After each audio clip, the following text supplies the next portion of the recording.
खुशी की बात करते हैं या धन की बात करते हैं तो हमें गुरु की याद आती है, क्योंकि गुरु के कारकत्वों में धन का भी कारकत्व है और खुशी का भी कारकत्व है।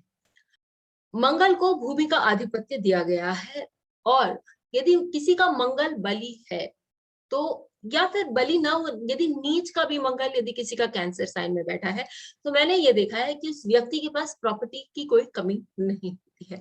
जैसे जैसे उम्र बढ़ती जाती है उस व्यक्ति के प्रॉपर्टी लिस्ट में बढ़ाव ही मैंने देखा है।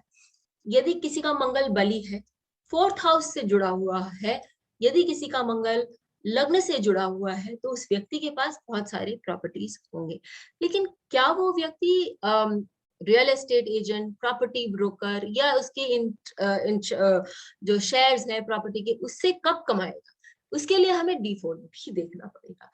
यदि किसी व्यक्ति के D4 में मंगल फोर्थ हाउस से संबंध बनाते हैं, फोर्थ लॉर्ड से संबंध बनाते हैं और मंगल बहुत अच्छे वेल प्लेस्ड होते हैं, तो ऐसा व्यक्ति, यदि हम D10 देखें, उनकी दशा अंतरदशा देखें कि भाई उनकी दशा अंतरदशा अच्छी चल रही है, D10 में भी कमाई का पीरियड नजर आ रहा है, तो वो अपनी अच्छी कमाई कर सकते हैं रियल एस्टेट से।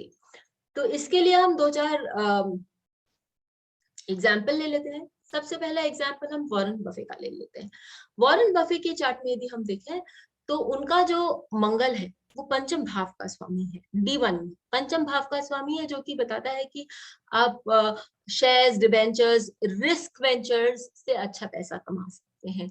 और चतुर्थ भाव का स्वामी लग्नेश, यानी कि लग्न उनका धनु राशि का लग्न है और गुरु उनके लग्नेश भी है और चतुर्थ भाव के स्वामी भी है। मंगल उनके गुरु के साथ सप्तम भाव में, जो कि व्यवसाय का भाव भी माना गया है, वहां विद्यमान है।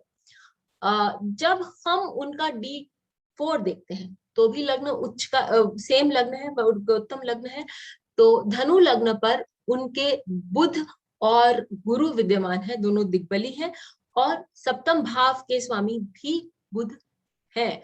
और मंगल जो उनके वापस यहाँ पंचम भाव के स्वामी हो जाते हैं, वो भी दिग्बली है दशम भाव में और लग्न को दृष्ट करते हैं। गुरु को जो चतुर्थ भाव के स्वामी है उनको दृष्ट करते हैं और चतुर्थ भाव को भी दृष्ट करते हैं। इसके कारण इनका मंगल D4 में बहुत स्ट्रांग हो जाता है और चतुर्थ भाव को, चतुर्थेश को और जो हम कहेंगे कि व्यवसाय भाव के स्वामी को दृष्ट करने के कारण इन्होंने हाउसिंग से बहुत पैसे कमाए हैं। सेम थिंग डोनाल्ड ट्रंप के चार्ट से भी हम बहुत कुछ देख सकते हैं, समझ सकते हैं। लेकिन हम यहाँ चलते हैं रेखा गणेशन की चार्ट की ओर। रेखा गणेशन की चार्ट की ओर जाने से पहले यदि आप उनके इनकम के बारे में पढ़ें तो आपको मालूम पड़ेगा कि उन्होंने बहुत सा इनकम अपना हाउसिंग सोसाइटी को रेंट देकर, हाउसिंग कॉम्प्लेक्सेस या कहें कि फ्लैट्स को रेंट देकर उन्होंने एक स्टडी इनकम लाइफ में बनाई है।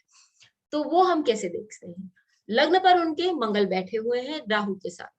राहु और मंगल का योग अंगार का योग माना गया है और वो बहुत सुंदर योग नहीं माना गया है, लेकिन फिर भी उसके भी कुछ इतने अच्छे गुण हैं।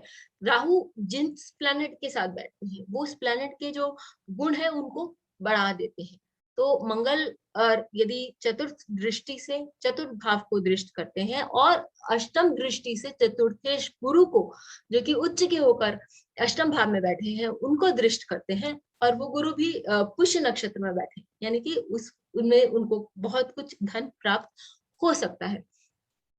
तो वो उनके धन को बढ़ाते हैं और हाउसिंग से धन को बढ़ाते हैं। ये हम पुष्ट कर सकते हैं उनके D4 चार्ट से।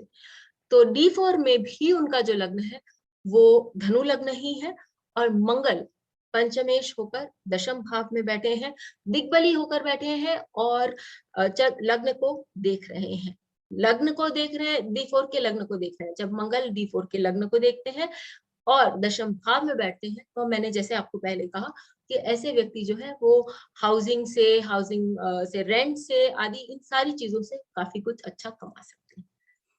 अब यदि किसी को अपनी एक यूनिवर्सिटी बनानी और उस पर अपना उसमें काफी बड़े एरिया में बनाना है तो भी उसका D4 बहुत स्ट्रांग होना पड़ेगा, क्योंकि यूनिवर्सिटी बनाने के लिए भी बहुत बड़ी जगह की तो आवश्यकता पड़ती है।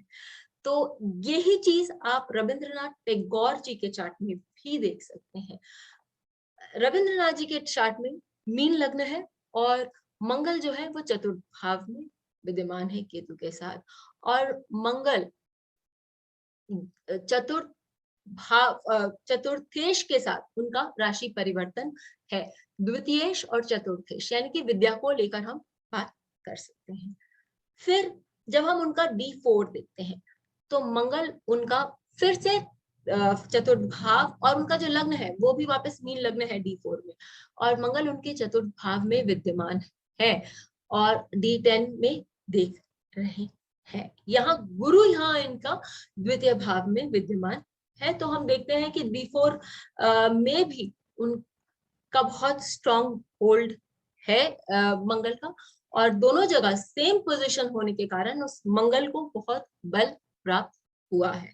फोर्थ हाउस मंगल का हाउस माना गया है स्पेशली लैंडेड प्रॉपर्टी के कारण। तो हम सब जानते हैं कि टैगोर जी के चार्ट में बहुत सारे ऐसे योग हैं जो उनको teacher par excellence, philosopher par excellence, poet आदि बनाते हैं। तो यदि उनका काम उससे जुड़ता है, वहां पर उनको एक यूनिवर्सिटी की स्थापना करनी है, तो वो मंगल और वो गुरु उनकी मदद करते हैं। अब हम एक आम आदमी का चार्ट लेते हैं जो कि प्रॉपर्टी डीलर है, और उन्होंने बहुत सारे प्रॉपर्टीज की डीलिंग करी है। तो जैसा मैंने आप लोगों को बोला कि यदि मंगल नीच का भी होगा तो भी उस व्यक्ति के पास प्रॉपर्टी होगी।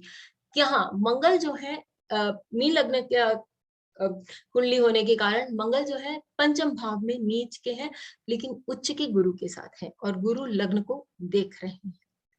फिर जब हम उनका D4 देखते हैं तो मंगल उच्च के होकर, क्योंकि अब लग्न जो है वो धनु लग्न बनकर आया है, उच्च का होकर चतुर्थेश यानी कि गुरु को और लग्नेश, फिर वापस वही गुरु, उनको दृष्ट कर रहे हैं अष्टम भाव में।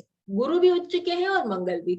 तो इन्होंने बहुत सारी प्रॉपर्टीज की डीलिंग करी है, और कुछ ऐसी प्रॉपर्टीज जो प्रॉब्लम्स में भी आ गई, लेकिन फिर इन्होंने उनके केस जीते। ऐसी प्रॉपर्टीज के बारे में भी उन्होंने डील किया है। यहाँ दोनों उच्च के होने के कारण उनके मंगल को और उनके गुरु को, दोनों को, चतुर्थेश और मंगल दोनों को बल मिलता है। तो आप भी देखिए, अपने चार्ट में लगा के देखिए कि क्या आपको भी मंगल ये सुविधा देते हैं कि आप प्रॉपर्टीज से डील कर सकें और प्रॉपर्टीज से कमा सकें। हमें जरूर लिखकर बताइएगा कि ये डिक्टम आपके चार्ट पर कैसा बैठा। फिर मिलेंगे, तब तक के लिए बेल आइकन को दबाएं ताकि आपको वीडियोस की अपडेट मिलती रहे। हमारे वीडियोस को लाइक करें, शेयर करें, उन पर कमेंट करें और हमारे चैनल को सब्सक्राइब करना ना भूलें।